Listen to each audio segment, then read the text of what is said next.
Believe me when I say this is the end game. We are live here on WCCX 104.5 FM. I am your host, Tom Thering. This is Red Pill Radio. Remember, all I'm offering you, the listener out there, is the truth. That's the only thing I'm interested in. I'm not interested in money or sex or... I take that back. I am interested in women. I am interested in sex. But my number one priority is the truth. And that makes it very difficult to get women interested in a person that is like that. Because the only thing that they know overall is the false reality, the propaganda, the lies.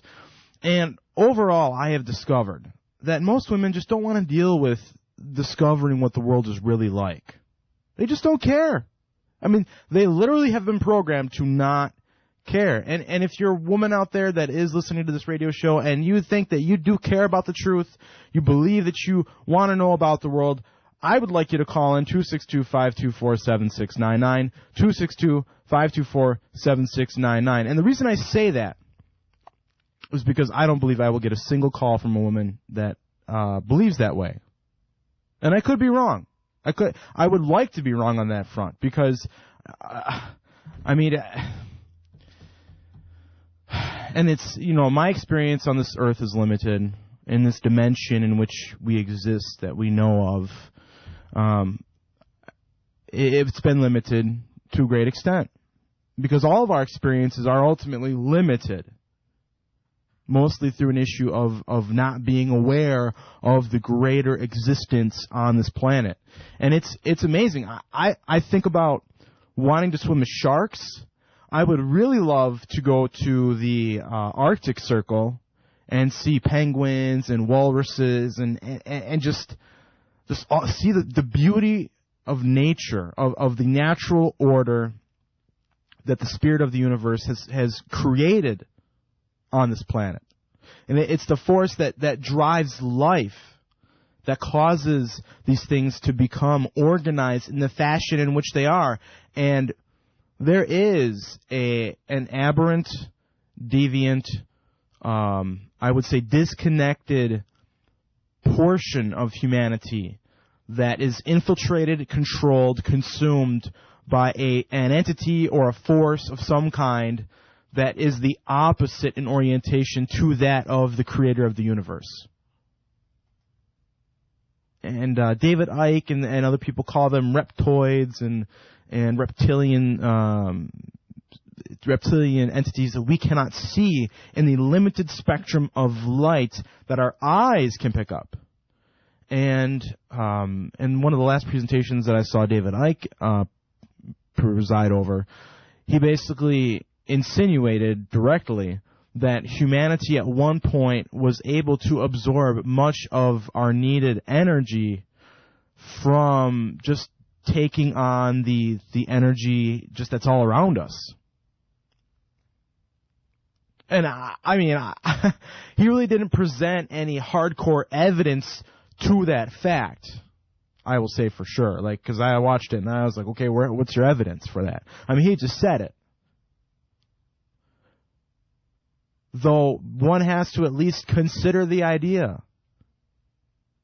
that perhaps at one point humans on this planet were able to get more energy from just the naturally occurring energy in the environment.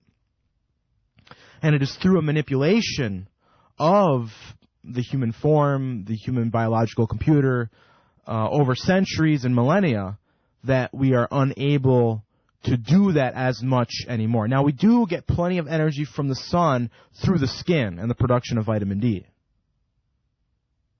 And that's evidence right there that humans as creatures on this planet have a connection to that radiation.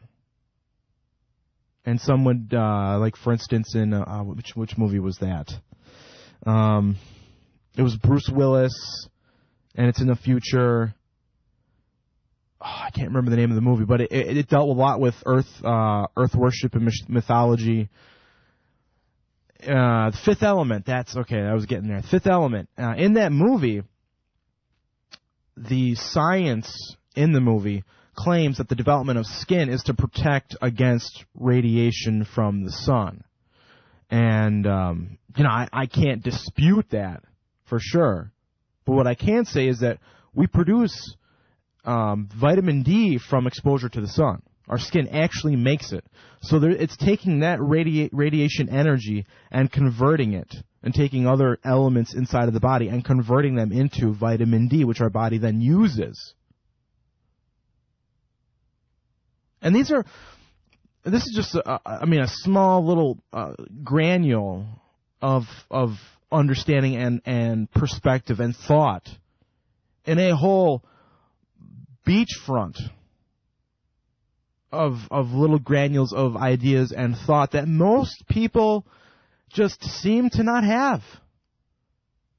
They just, they're concerned about like what they're gonna drink and where they're gonna go and they don't just stand and look and realize that we are on a very large planet in deep space, traveling around a huge gaseous star that's millions of degrees in temperature, blasting tremendous amounts of radiation out past our solar system to where other planets and intelligent life forms can see that there is this beacon of light far across the galaxy. And that's just a thought that most people just won't have. And I guess they're so connected to this system. They're so under the control of this matrix reality that's been created, this movie false reality that's been set up to bring down humanity by this aberrant strain of humans that lacks the connection to the force that gives life to this planet and is in fact waging war against all of us. And they believe through the mind control under which they are under, and I'm serious when I say that, these elites, these people that exercise the controls over this planet and the behavior of the humanity in general, and the incessant destruction and the disruption of the natural order of things on this planet. I'm talking about the biology of life. I'm talking about chemicals that exist on this planet, the organization of compounds and atoms.